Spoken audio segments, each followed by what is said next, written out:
તો બીજી તરફ ભાવનગરમાં લાંબા વિરામ બાદ મેઘરાજાએ ધમાકેદાર એન્ટ્રી કરી છે। મહુવા તાલુકાના બગદાણા, મોણપર સહિતના વિસ્તારોમાં ભારે વરસાદ થયો છે। ધમાકેદાર વરસાદે ફરી એક વખત એન્ટ્રી કરી છે। ગ્રામીણ વિસ્તારોમાં ધોધમાર વરસાદથી ખુશાલી જોવા મળી છે। મહુવા તાલુકાના મોણપર, ખારી, ડુંગરપર અને બગદાણામાં વરસાદ વરસ્યો છે, તો ગ્રામ્ય વિસ્તારમાં ધોધમાર વરસાદની શરૂઆત થઈ છે। ધોધમાર વરસાદ પડતા ખેડૂતોમાં ખુશીનો માહોલ છે।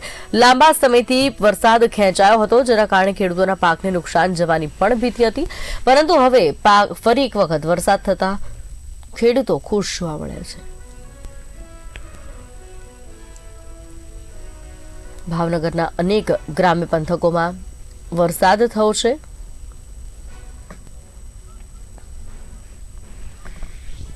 અમારા સંવાદદાતા અબ્બાસ રવજાની ભાવનગરથી અમારી સાથે જોડાઈ ગયા છે। અબ્બાસ, જે પ્રમાણે થોડા દિવસથી વરસાદ ખેંચાયો હતો, ખેડૂતોમાં ક્યાંક ને ક્યાંક ચિંતા હતી, પાકને નુકસાન થઈ શકે એવું હતું, અત્યારે કયા કયા વિસ્તારોમાં વરસાદ આવ્યો છે, ખેડૂતોનું શું કહેવું છે?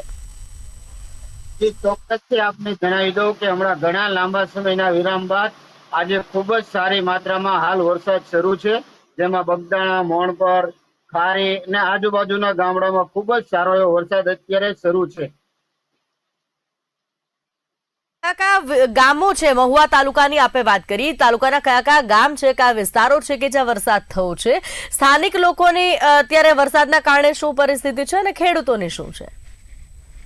હાલ તો આપણે મહુવા તાલુકાના બગદાણા, ખારી, ગળથર અને આજુબાજુના ગામડામાં ખૂબ જ સારો એવો વરસાદ પડવાથી ખેડૂતને જે વિરામ પછી જે વરસાદની જેવી કે સિંગ, કપાસ એને જે ખૂબ જ અતિ જરૂરી હતી વરસાદની, જે વરસાદ વરસવાથી ખેડૂતની અંદર ખૂબ જ ખુશીનો માહોલ સર્જાયો છે અને ખેડૂત આજે ખુશખુશાલ જોવા મળી રહ્યો છે। તહેવારોનો માહોલ છે, સાતમ આઠમના તહેવારો આવી રહ્યા છે અને સૌરાષ્ટ્રના આજે તમે ખાસ ગામો કીધા, બગદાણા અને બધા જે પવિત્ર યાત્રા સ્થળો છે, એ પહેલા જયારે વરસાદ આવ્યો છે ત્યારે સ્થાનિકોનું શું કહેવું છે? તહેવારોમાં શું અસર થશે આ વરસાદની? વરસાદને લીધે જે લોકોને અત્યારે હાલમાં બગદાણા આપણે આશ્રમ આવેલું છે તે ખૂબ જ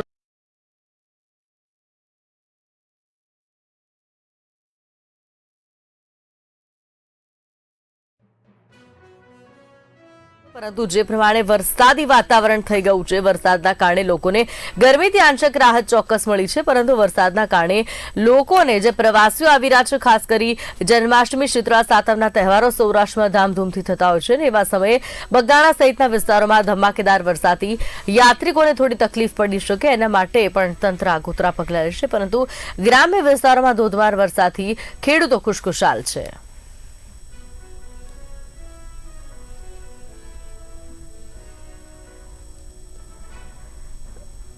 ગ્રામ્ય વિસ્તારમાં ધોધમાર વરસાદથી ખેડૂતોમાં ખુશીનો માહોલ છે। ભાવનગરના બગદાણા પંથકમાં સારો વરસાદ વરસ્યો છે।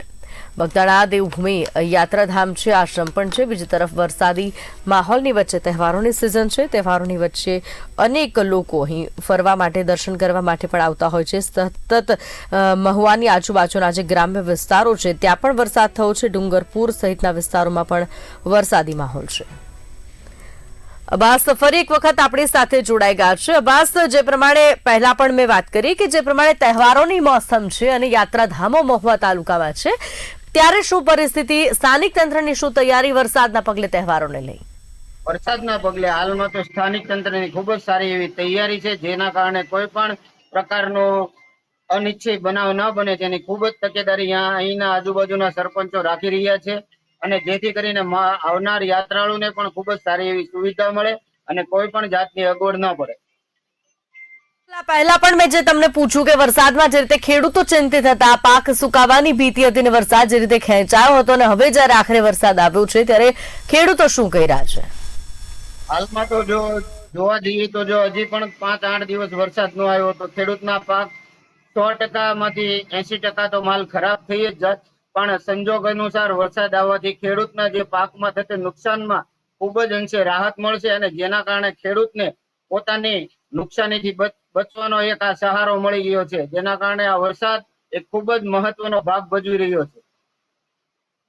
માહિતી બદલ આભાર. તો જે પ્રમાણે સૌરાષ્ટ્ર વિસ્તારોની વાત કરી, ખેડૂતો ચોક્કસ ખુશખુશાલ છે, કારણ કે વરસાદ ખેંચાયો હતો અને ફરી એક વખત વરસાદ આવ્યો છે એટલે ખેડૂતોના પાકને અહીંયા જીવત દાન મળ્યું છે. બીજી બાજુ તહેવારોનો માહોલ છે, તંત્ર પણ તૈયાર છે કે વરસાદના કારણે છે તે લોકોને કોઈ પણ પ્રકારની મુશ્કેલી ન પડે.